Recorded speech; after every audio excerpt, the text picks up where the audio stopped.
Thanks for the time that given for our group. Now, we would like to present our material today. And the material is about the psychology of second language acquisition. Before that, I would like to introduce my name to you guys. My name is Ida Damo, and so on. My friend will introduce their name in the next video, or you can see their name below their videos. Okay, we will start the present.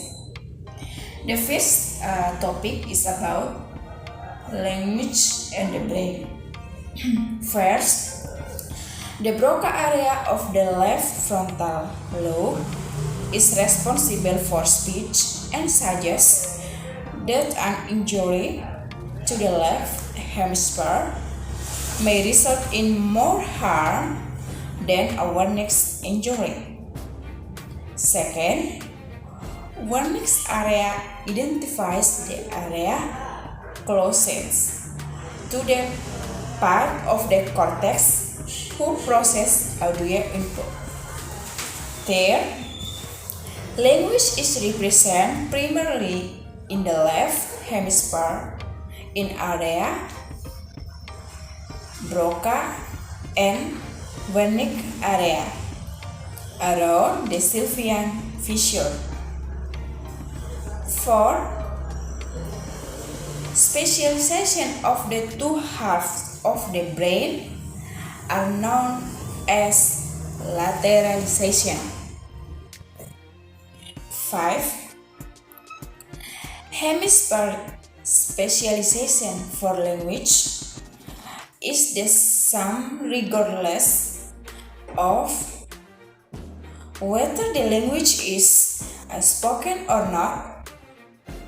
Core linguistic functions for certain language used in deaf communities are also located in left hemisphere. And the last, some of technology methods gathering data in the following I mentioned. First, correlation of location. Second, presentation stimuli. Third, mapping the brain. And the last, positron emission. Good afternoon, everyone.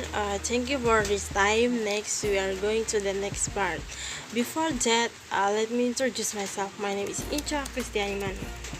So, the next part is multilingual speakers.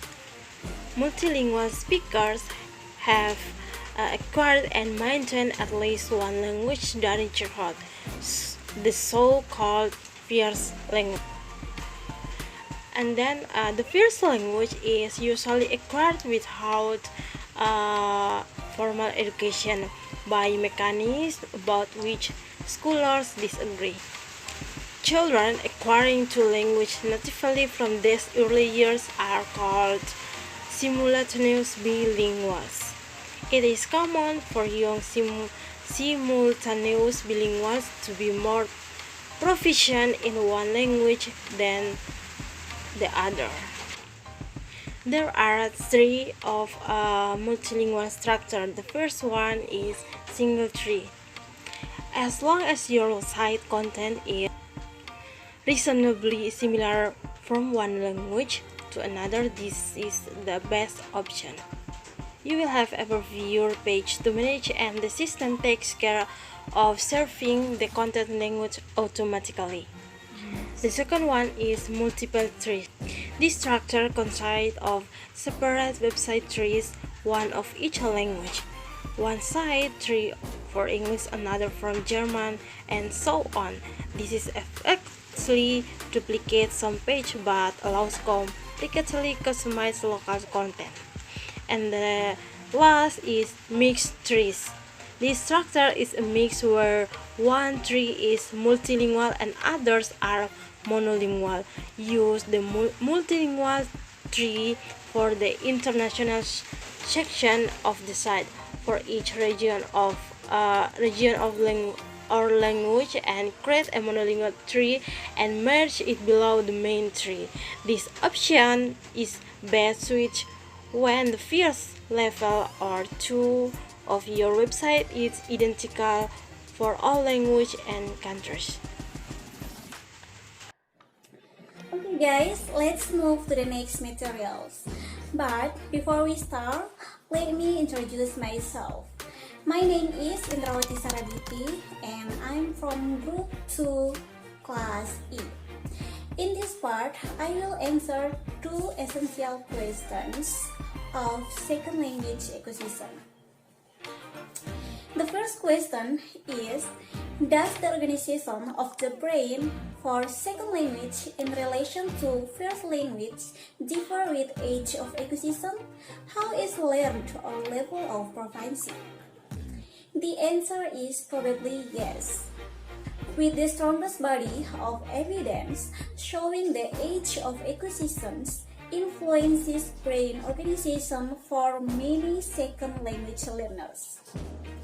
The second question is, do two or more languages show the same sort or loss of disruption after brain damage?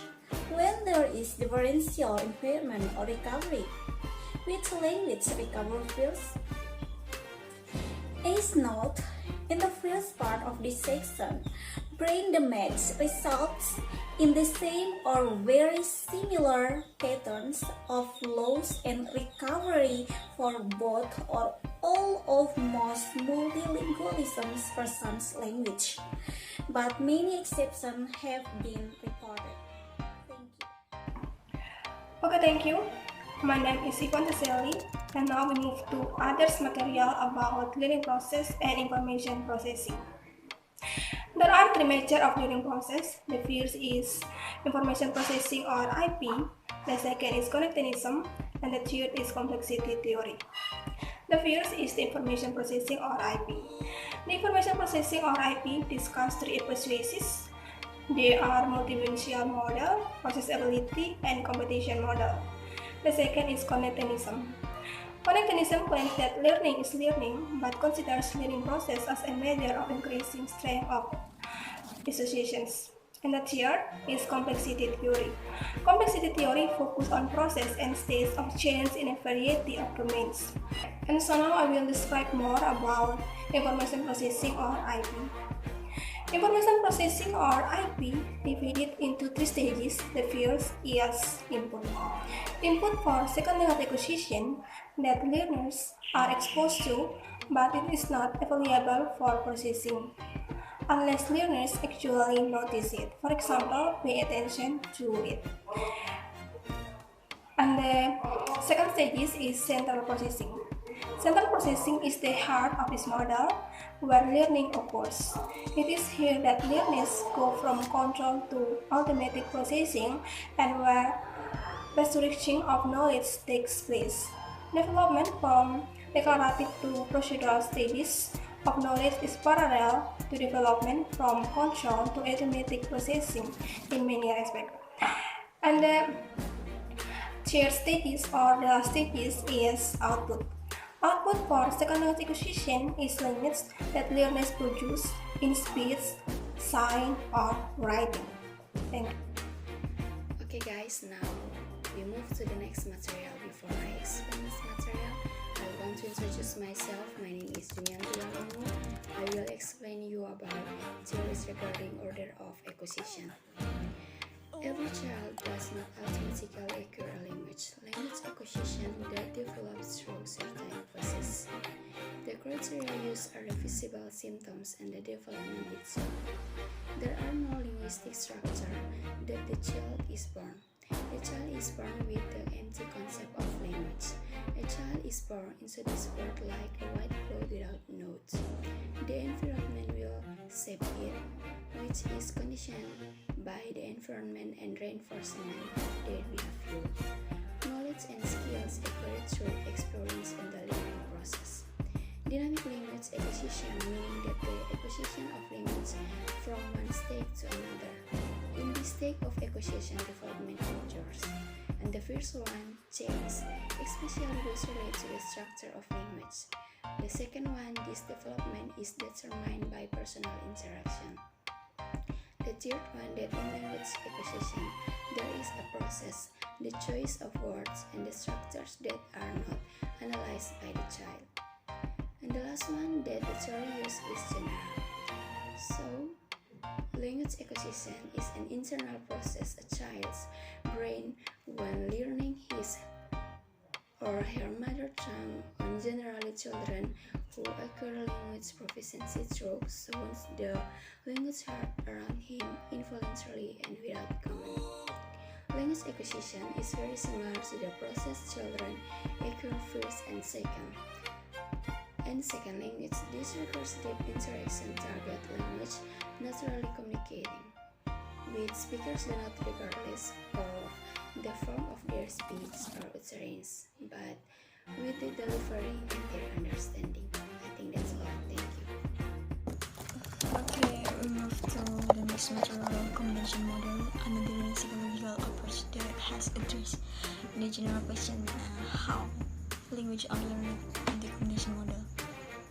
This is functional approach which assumes that all linguistic verbs involve mapping between external form of lexical items represented its literary properties and its function by its semantic properties. The form of the string of lexical items are words order, patterns, and morphological inflection, and then functional or grammatical. For example, for the word horse, Indonesian kuda, the form is represented by the sound horse, HORS. The function is the meaning of the four-legged, high-eating animal. In the sentence horse ate high, the words order of the horse before and he after the verbs are forms, the function are conveyed. Horse is subject and the hay is the object. The inflection of horses is also a form as the functional is convey that more than one horse is the being The following determinants of the key strengths are also discussed by Winnie. The first is task frequency. How often the form function mapping occurs. The vast majority of English sentences have a subject before the verb, so the mapping of word orders from the subject function is very frequent. The second is constructive availability. When the cue is present, whether or not it has any constructive. The last one is convertibility. How often the cue leads to correct interpretation when it is used in comparison to other potential cues. Thank you. Okay guys, now we move to next material. Before explaining the material, let me introduce myself. My name is Katrina Caballero. Now I will explain you about the connectionist approach. As we know before, that study of learning process drawn especially on the framework of information processing and connectionism. The connectionist approach is usually combined with information processing or IP. They are focused on how to increase the strength of associations between stimuli and responses. So, from connectionist perspective, learning essentially changes in the strength of this connectionist. The best non-connectionist approach within second language acquisitions is called parallel distributed processing or PDP. It is thought that the processing takes place in a network of units in a brain that are connected by pathways. As learners exposed to repeated patterns of units in input, there extract regularities in the patterns, probabilistic associations are formed and strength. This is called connectionist strength or patterns of activations. It is changed the associations between the frequency of input nature of feedback. There is assumptions that transfer from first language to second language occurs because the strong associations already established in first language interfere with establishment of the second language network. because frequency is the primary determinant of connection strength that we can predict that the most common patterns in second language would be the most likely to cause interference in second language. I think that's all about connectionist approach, so let's move to next material. Thank you.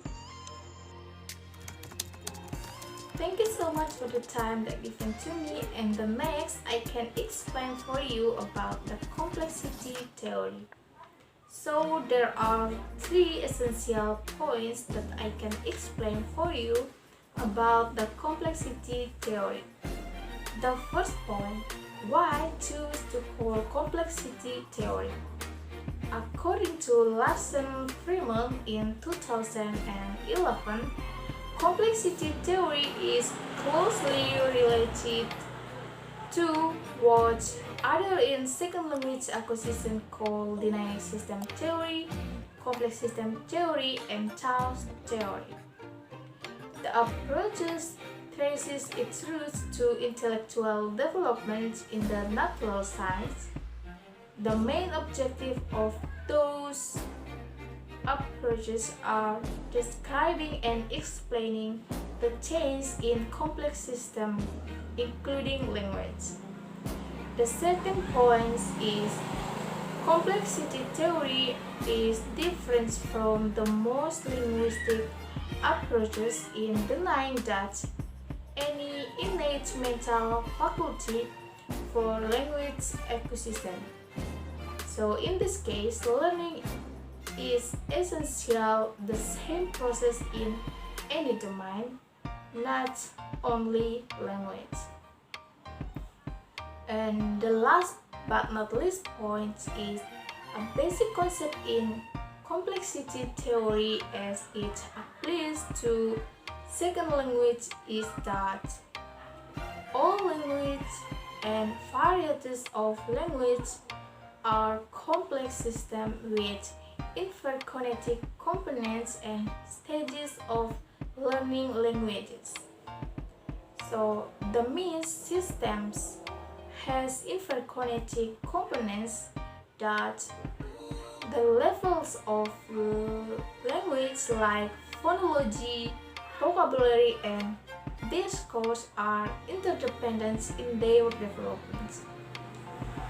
In the process of development, the different components become more orderly, more structured and organized, and over time. Thank you. Hey everyone, my name is Magdalena Lisa Victor and this is my turn, so I'm going to explain the material about differences in learners. Now let's see the first differences in learners. It is based on their age. Age is quite influential in the level of achievement of second language skills. There is an assumption in learning a second language that children are better and more successful in learning a second language than adults. The effect of age on the level of achievement of second language skills is actually still a matter of discussion and debate because until now there is no definite answer. As you can see in the table that there are younger advantages and older advantages in learners. Beginning to learn a new language at an early age is much easier than trying to learn later because the language center of the brain is still developing. Learning a new language helps stimulate a child's curiosity and makes him or her more receptive to learning in other areas. It has been found that learning a second language helps boost children's cognitive development, which helps their overall academic progress. It can be easier for adults to learn a new language because they have the attention span and organization needed to study more effectively than children. Cultural nuances are easier for adults to pick up because they have greater emotional maturity than children. Adults have more extensive vocabulary, allowing them to make better connection between different words and idioms in another language and their native tongues. I think that's all. Thank you. Next, number 1, sex. Most research on the relation of learning sex and SLA has been concerned with cognitive style or learning strategies, or two issues of what variety of L2 is being acquired of opportunities for input and interaction. Number 2, aptitude. The assumption that there is a talent which is specific to language learning has been widely held for many years. The following 4 components. Number 1, phonemic coding ability. Number 2, induction language learning ability. Number 3, grammatical sensitivity. Number 4, associative memory capacitas. Number 1, phonemic.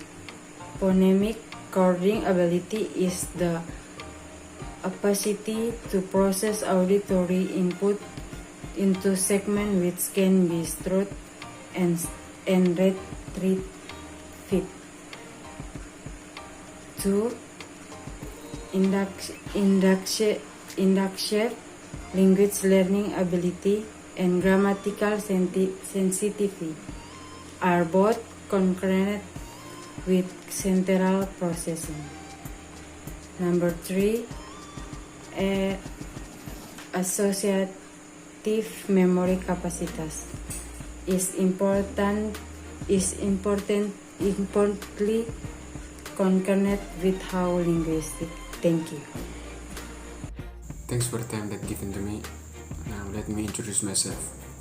My name is Mario Rajitonsina, and I will explain the next part. The desire to learn is often related to the concept of motivation. Motivation is the most used concept for explaining the failure or success of a language learner. Second language refers to a language an individual learns that is not someone's mother tongue, but is of use in the area of the individual. It is not the same as foreign language, which is a language learned that is not generally spoken in the individual's area. In research of motivation, it is considered to be an internal process that gives behavior energy, direction, and persistence in research. In other words, it gives behavior strength, purpose, and sustainability. Learning a new language takes time and dedication. Once you do, being fluent in a second language offers numerous benefits and opportunities. Learning second language is exciting and beneficial at all ages. It offers practical, intellectual, and many aspirational benefits. In learning a language, there can be one or more goals such as mastery of the language or communicative competence that vary from person to person. From the explanation above, it can be concluded that motivation has a positive correlation with second language learning success. The greater the motivation of a person in learning a second language, the greater the chance of one's success in mastering the language. I think that's all. Thank you. Thanks for the time that given to me, and my name is Mukhtar Jaga, and now I will explain about the cognitive styles. Each individual has different characteristics, therefore the way a person behaves, assesses, and thinks will be different. Definition: cognitive styles refer to individuals' preferred way of processing, that is, perceiving, conceptualizing, organizing, and recalling information. Unlike factors of age, aptitude, and motivation, it is role explained why some L2 learners are more successful than the others. In other words, cognitive styles is a concept used in cognitive phycology to describe the individual's things, perceive, and remember information. Categories. Categories of cognitive styles are commonly identified as pair traits on opposite ends of a continuum. Individual learners are rarely thought to be at one extreme or the other, but are located somewhere along the continuum between the poles. The field-dependent or field-independent dimension is the one most frequently referred to in SLR-related research. This distinction was originally introduced by Wiking et al. In 1954 in a study how individual perceptual differences relate to general cognitive process, and was only later applied to language learning. Another particularly related to dimension is preference for deductive or inductive process. Deductive processing begins with a predictions or rule, then applies to interpret particular instance of input. Inductive processing begins with examining input to discover some patterns and then formulates a generalization or rule that accounts for it, and that may then in turn to be applied deductively. Ellen Bialystok in 1997 suggests that L2 learners have two options when adapting their existing categories of linguistic structures to identically represent the structures of the new language. One option is extending the existing categories to include new instances from L2 in phonological structures and L2 sounds, which is actually slightly different from similar sounds in L1 may be identified as the same as the L1 sounds and pronounced with the fellow, resulting in a foreign accent. The second option is creating new categories. In phonological structures, this would mean recognizing the slightly different L2 sounds as a phonetically different and learning to keep it distinct from the similar or an often functionally equivalent L1 sound. I think that's all about the cognitive styles. My name is Muhammad Kasmi. I from Group 2 and got an assignment on the psychology of second acquisition in chapter 4. Okay, I will explain my part, which is about personality practice. Personality factor relate to affective and cognitive aspect greatly influence the process of first and second language acquisition. For first and second language acquisition, appropriate strategies are needed to improve language learning. Strategies is a tactic whose use is adapted to the context, which may vary greatly from time to time, maybe from different situation, patterns or another. Based on research, personality in the second language acquisition has a very influence, especially to determine how language learning process and language design become more perfect. Thus, it is necessary to inculcate good character that supports language learning process, and especially second language. By knowing style and strategies in the second language acquisition,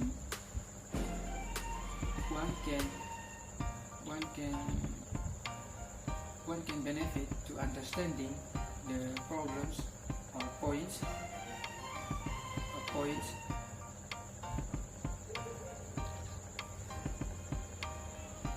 that form a long line from universal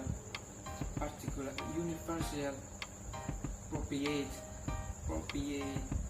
to the particular variation one has. Hello everyone, thanks for the time given to me. I want to introduce myself. My name is Novrantika Lepetlu. You can call me Novi. I'm from class A. I will explain the material about learning strategies. The differential result of the L2 can be influenced by individual learning strategies. Strategies that may often be a choice from learners who are strongly influenced by the motivational qualities, cognitive and personality style, and specific context of use and opportunities to learn a second language. Many of the culture-based learning strategy and strategies they get in relation to other domains are the communal. Some of the strategies that students use in learning a relative better language in SLA research in the hope of teaching and applying to improve learning. As for the language learning strategies used in SLA, that is the first is metacognitive strategies. Metacognitive strategies are those which attempt to regulate language learning by planning and monitoring. The second is cognitive strategies.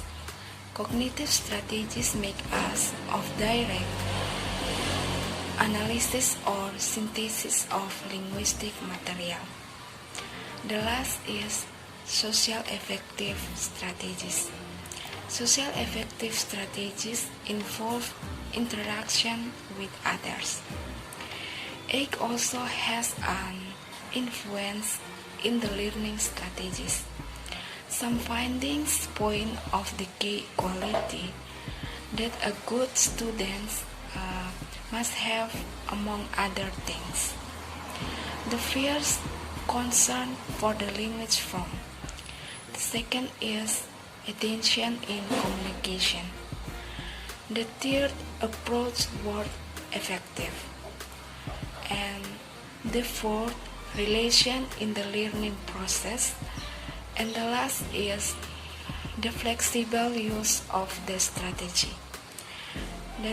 That's all material I can pass on. Thank you for your attention. Thank you. Okay guys, my name is Oes Dagur. I will explain about the effect multilingualism. Multilingualism is the use of more than one language, either by individual speaker or by a group of speaker. Three effects of multilingualism. The first, foreign language study is good for training and mind. And the second, an essential characteristic of educate and culture members of society. The third, on intellectual function based on measure of conceptual development, creativity, metalinguistic awareness, semantic development, and analytic skill. If they learn a second linguistic ladder, they are called sequential bilingual. Example and observation The first, multilingualism as the word. The second, bilingualism and multilingualism, and the last, new multilingualism. So many presentation from us. If there are words that are not understood, and we apologize for the rest. Thank you.